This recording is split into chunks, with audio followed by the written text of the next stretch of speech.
Hello board game brothers and sisters, I'm Adam Singer and welcome to another episode where I'll be letting you know of all the board games launching on Kickstarter and GameFound over the next week. If you're new to the channel, we do this every week, so if you want to stay up to date, this is definitely the place to be. But if you want to stay even more up to date, make sure to go ahead and check out Board Game Co's channel because he already put up a video going over the month of August, and then you know of all the campaigns that we know about so far. But there are new games being added all the time, and I do this every week, so you'll definitely want to check back here every week as well if you want to get the most up-to-date information or new announcements as they become available. But before we get started, I do like to go over some new announcements and discoveries that I just found out about over the past week that I think you might be excited about. And the first one is that there is a new Endeavor announced, and this one's going to be coming to GameFound in 2023, and this one is called Endeavor Deep Sea. And if you're not familiar with this game, there was a previous version release called Endeavor Age of Sail, and I imagine this one's going to be iterating on that game, improving and streamlining the different mechanisms, and just providing you a newer, more prettier version of the game with a little bit of a different theme. And I'm sure there'll be some new mechanisms as well because, of course, you will be able to dive down and explore things like the seabed and different shipwrecks.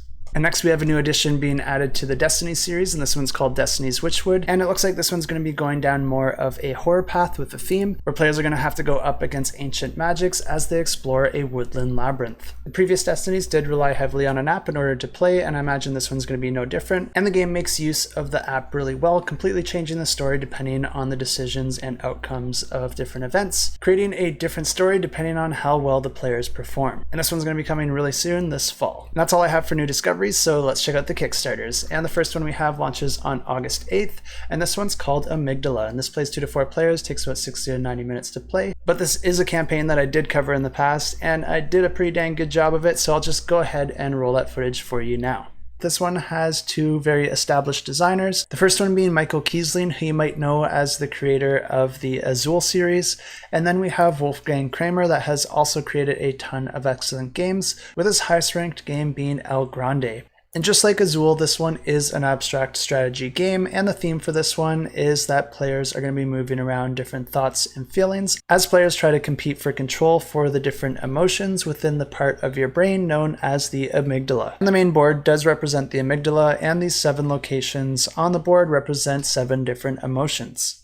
And players are going to be trying to put out tokens in each of these regions because you're going to get rewarded based on the amount of tokens that you have there relative to the other players. And each location does have a point value specified for getting the first, second, or third most tokens there. But no matter what place you are in a region, you won't get those points unless you actually claim them. And to do that, you're going to have to put out a claim token in that location. And being the first to put the token out in that area also works as a tiebreaker if you happen to have the same amount of influence in that area as another player. Each player is also going to have their own personal player board, and this is going to have a few uses in the game. The first is that you're going to be using this board to store any resources that you collect in the game, including your coins. And this creates a limited number of spots where you can put those tokens and coins. So you're going to have a little bit of a management puzzle as you try to optimize spending your tokens and coins, because your coins do come in a few different denominations. So if you end up spending a 10 coin and that creates a bunch of change, all that change is going to occupy additional space on your board. So even just spending coins in this game has a little bit of an optimization puzzle for you to think about. And this game's played over a series of rounds where players alternate taking turns, and on your turn you can perform one of 3 possible actions. And the first action is to buy a resource tile. And players are going to be buying these resource tiles from the outer perimeter of the board. And every player's token is always going to be somewhere on the outer perimeter of the board. And when you go to buy a token, you can move that to any location on the board. So it's never going to stop you from buying from the location that you want. But the only catch here is whenever you do a full loop around the board, you're gonna have to pay a coin. So you don't want to be jumping too far ahead too quickly each time you go to grab a token, because that's going to be causing you to do more revolutions and in turn costing you more coins. And these resource tiles will grant you more coins and access to more emotions. And that brings us to our next action, where you can go ahead and place one of the emotion tiles from your player board onto the main board in the area matching that emotion. And in order to unlock an emotion tile, you're going to be moving around this thought token, which you can see in the top left here. And this is always going to be sitting somewhere on the grid on your player board. And that's going to have some movement rules with the way that you can move it around your board. But basically, whichever token that it is currently sitting on is an unlocked tile, and you can put that token out on the board.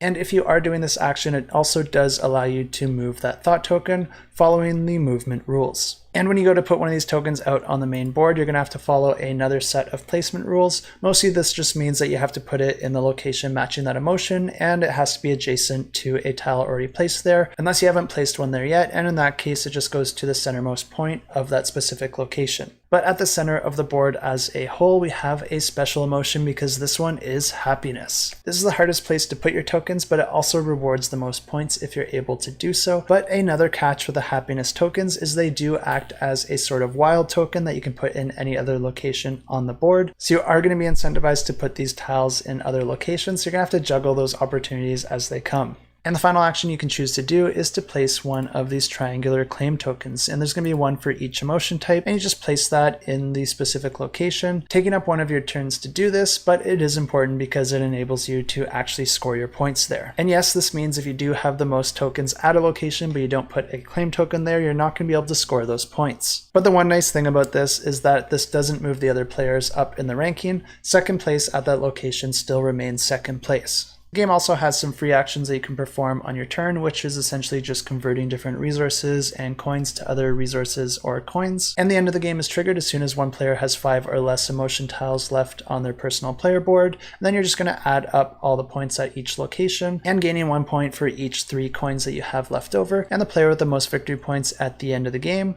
wins the game. And if you are interested in this one, definitely check out the link in the description below and sign up to get notified because it'll get you a special gift added to your pledge completely for free. And this is going to be for a wooden circumstance marker, which essentially marks the top of the board. And this essentially marks the location where players need to have their player token if they want to place a happiness token on the board. And it also marks the location where if players pass with their player token, they have to pay 1 coin. And also launching on August 8th, we have Wizards and Relics, and this is a competitive game for 2 to 4 players. It takes about 20 to 40 minutes to play, and in this game, players are going to each have their own deck of 30 cards, and you're going to be drawing from that deck of cards, pulling out different wizards and relics, but then each round, a shrine is going to be revealed that's going to grant special bonuses to certain types of wizards, because there's 3 different types of wizards in the game, and they're all different colors, and they do have a bit of a rock, paper, scissors mechanism, where some wizards have advantages over other wizards if each of those wizards are played in the same round. But the way that this game works is that each player is going to be drawing a hand of cards, and then each round that shrine card is going to be revealed, like I just mentioned. That's going to add different bonuses to different wizards and have different effects. And then each player is going to be choosing from their hand 1 wizard to play and 1 relic. Not only do the wizards come in different colors, but they can also have special abilities,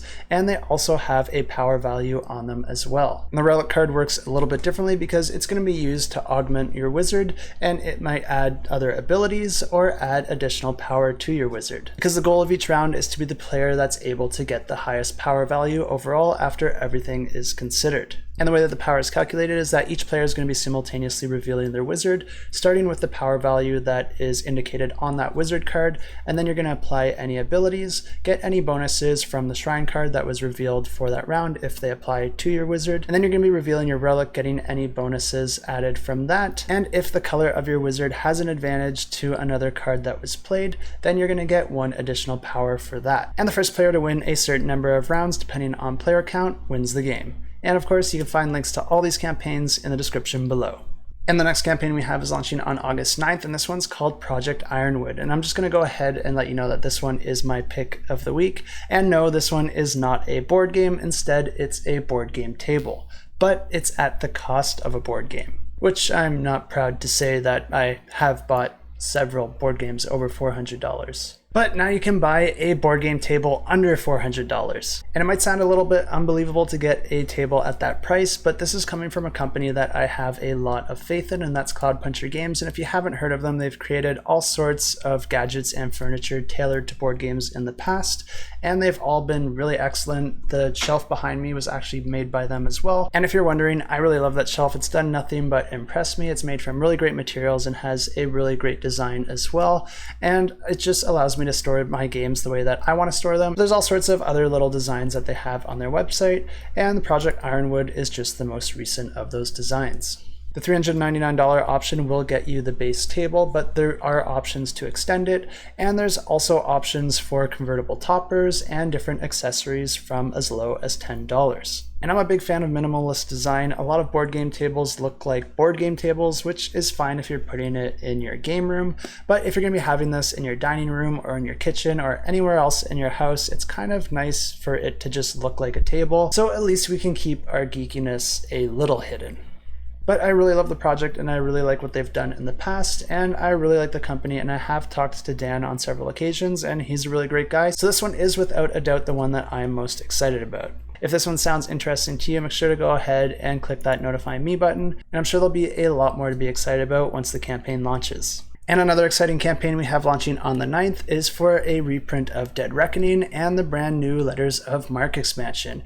And if you're not familiar with Dead Reckoning, this is a campaign that launched a couple years back, and it is one that I backed. I haven't been able to play it yet, surprise, surprise. But this is a competitive card crafting 4X game that plays 1 to 4 players and takes about 90 to 150 minutes to play. And this is coming from the designer John D. Clare, who created and kind of pioneered the whole card crafting mechanism. I'm sure he wasn't the first one to do it, but he is the one that made it famous. And if I was limiting my pick of the week to board games only, this one would have been my pick of the week, but luckily I don't have to do that because the Discord has done that for me, because this one is our Discord pick of the week. And it's no surprise because this game offers a lot to be excited about. First off, the game offers you a lot of different paths to victory. In this game, you're trying to complete achievements, and there are a whole bunch of different achievements to complete. You can either explore enough islands, deliver enough cargo, gain a certain amount of gold, own enough buildings, achieve a really high level crew or a really high level ship, win battles, sink ships, and many others. But the catch here is that you only need to complete 4 of these in order to win the game, so you can kind of plan out what you want to go for, but if the luck doesn't roll in your favor, you can always pivot to something else that seems a little bit more attainable, and I really love that option in a game. And like I said, this is a card crafting game. So the way that this works is that this is also a deck building game. So you're going to be recycling your deck. But the interesting thing about it is that you'll be able to get different upgrades. And these upgrades come in the form of clear cards. And you'll be able to slide those into a sleeve in order to administer different upgrades to your existing cards. And you can actually do this multiple times as long as those different upgrades don't overlap with each other. And yes, there's a really cool ship here that you're going to be using as a cube tray anytime you want to blast your cannons at the other ships, and I will get back to that shortly. But the way that this game works is that players are going to be putting out a grid of cards, and the first row of that grid is going to be revealed with the other ones being hidden. And beside each row, you're going to have each of your advancement decks within a box, and these are going to be organized into their different levels in ascending order.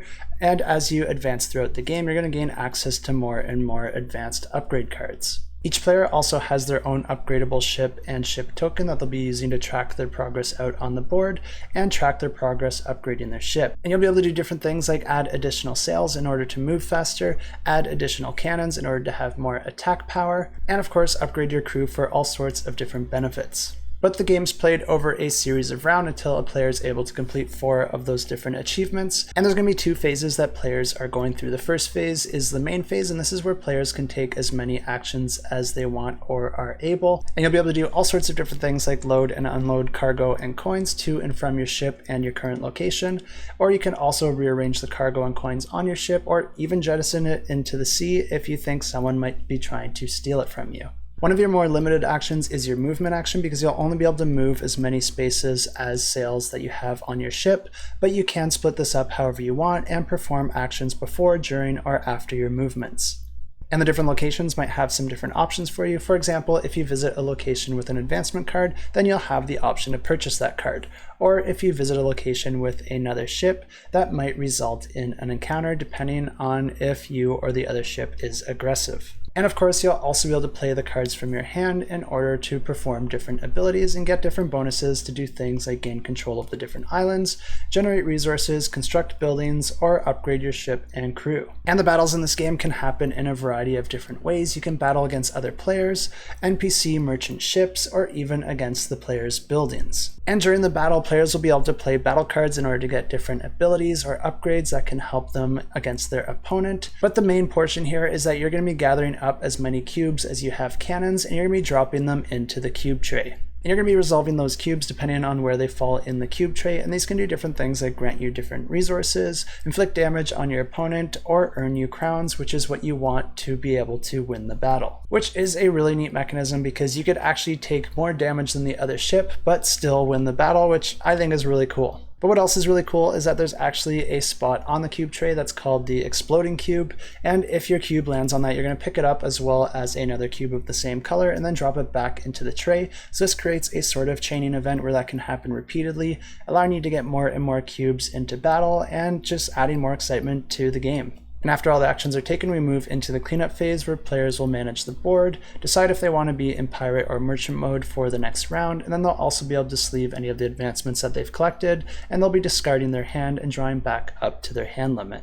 And one thing to note is that there is already 2 expansions added to the game, and these are just going to add more content and some more mechanisms as well, but the game is played over a series of sagas with these expansions, and each saga is going to be adding more of that content in. And that's just a really great way to add a little bit of mechanisms at a time instead of just adding a whole bunch to learn all at once. And the Letters of Marque is also a saga expansion, so this is going to be adding a 3rd saga to the game, but it also comes with some non-saga related content as well that you can just go ahead and include in your game regardless of how you're playing it. And as always, if you're interested to learn more, I have links in the description below. And launching on August 9th, we have Kinfire Chronicles Night's Fall, and this plays 1 to 4 players cooperatively, and this is a quest-based RPG board game that has a campaign of over 15 different quests, and each quest is going to take you about 45 to 60 minutes to play. And the way that this game works is that players will be playing over 3 different phases. There's the adventuring phase, the battle phase, and the exploration phase. In the adventuring phase, players will make choices based on options presented on quest cards, and they'll need to accomplish something such as crossing a river or chasing down a suspect by flipping over the correct number of cards from their decks. Then players are going to be moving into the battle phase where they're going to be working together to defeat enemies on a physical battle map, and turns are going to be determined by drawing chits out of the Destiny bag, with each enemy having numbered tokens that correspond with different attacks and actions. But on a player's turn, they'll be able to play action cards to do different things like deal damage to their enemies, or boost or gain special abilities for themselves or their teammates, reduce the damage that they take, move players around on the board, or even return different chits into the bag and redraw them for a different outcome. And this is a game that uses the fail forward methodology, which is something that I'm a huge fan of because it adds a lot more immersion, especially for RPG inspired games like this. And all that means is that if you lose a quest or you fail against an enemy, it's not going to end the game, it's just going to change the path forward, and you're going to run into some different outcomes depending on the player's choices and the results of what you and your team have accomplished or not accomplished. But some quests will also have the exploration phase where players can return to the city, speak to different NPCs, purchase items, and level up their decks for the following quests that come ahead. And if this one sounds like one you're interested in, I have links in the description below. And launching on August 12th, we have Cosmos Empires, and this plays 2 to 8 players and takes about 15 to 45 minutes to play. And this is a competitive game where players are going to be trying to build up a tableau of cards, where each of the cards have a die value on it, as well as an associated income amount. And the way this game works is that on your turn, you're going to be rolling 2 dice, and then you're going to be adding those dice together and then getting your total value. And then any of the cards in your tableau that equal that value are going to generate their income. But the catch here is that all your opponent's cards will also do the same thing, but luckily you have 2 actions at your disposal, and you can use those actions to purchase new cards and add them to your tableau, or instead you can use those actions to lower the die value by 1. So if you roll a value that benefits a lot of your opponents, you have some control there in order to modify that result. And there are a ton of different cards here, and some of them even have some special abilities and work a little bit differently, and when you do actually gain that card, you'll be able to activate that ability for free. And the game continues like this until a player has a total income generation of 30 across all their cards, and then that player will win the game. And those are all the campaigns I have for you this week, but don't leave yet because we have a few awesome giveaways to announce. But I also do want to caveat that I am filming this video a little bit early this week because I have a ton of plans and I've been working like crazy, and I'm also in a wedding party this Saturday, so I just got a lot to do, so I'm trying to fit this in wherever I can. But I do need to sleep at some point, so let's get into these giveaways. And the first one we have is for the Wicked Ones and the Undead Awakening expansion.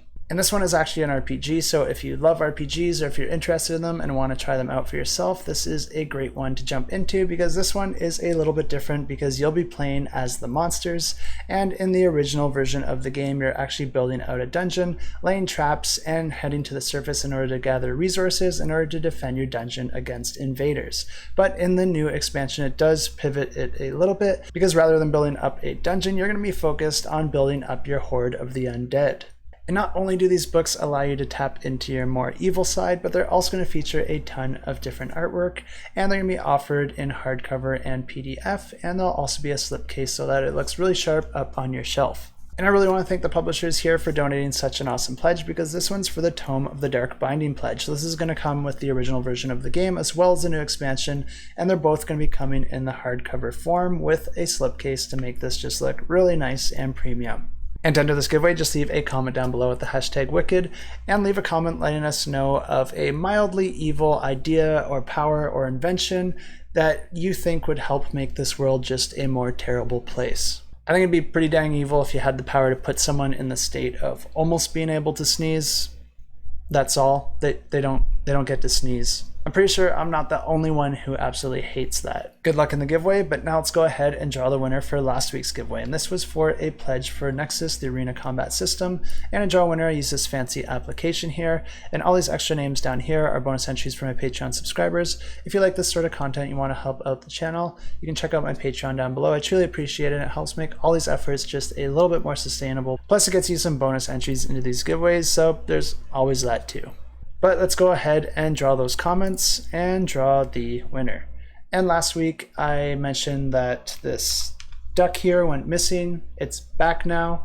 And I asked the viewers, well, all of you, to guess where that duck went.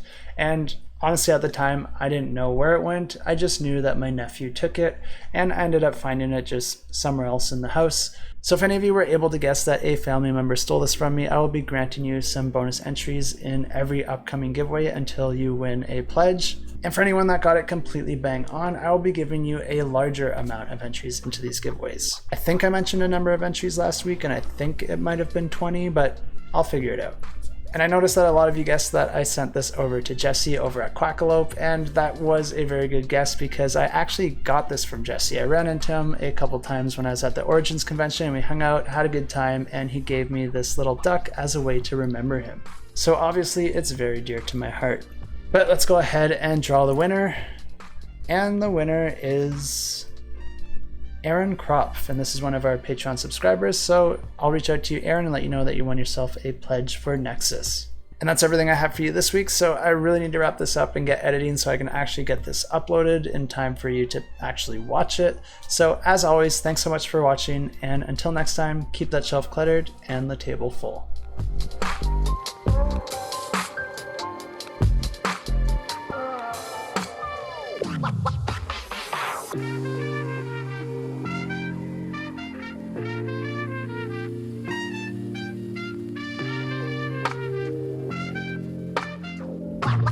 What?